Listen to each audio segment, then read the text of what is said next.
I was deeply, deeply, madly, truly in love with somebody, and I thought, this is it. I want to spend the rest of my life with this person. I couldn't imagine ever being without them.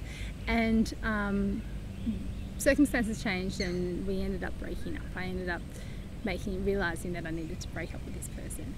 I was so devastated. It was the hardest thing I've ever had to do. Completely grief-stricken. I can't even describe the level of the depths of grief that I went to after that. Yeah, it was really a really traumatic time of my life. Something really interesting happened though. In those depths of grief, it was like this grace came through. I feel like there's often, when we have these times of brokenness and darkness and shadow and grief, there's a grace that comes through. And there was this incredible grace that came through with that. And I can't really explain what it was, but I was living in a state of grief and at the same time living in a reality of bliss.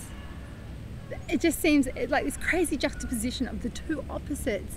But for about 5 months, I felt like just this constant state of absolute bliss. And even if I was going to the supermarket, or even if I was talking to a friend, at any point I wanted to, I could just tap into it. It was just like bzzz. It was always there, this amazing bliss. And it was really interesting, because for years after that breakup, I always thought, why did I have to go through that? Why did I have to go through that breakup? And it was in a moment of deep meditation where I recognized that in order for me to understand that level of bliss and that level of grace and that change in consciousness that I experienced after that the depth of that grief, in order for me to have that, I had to go through that. And that was the gift, and it was the gift that came through from that experience.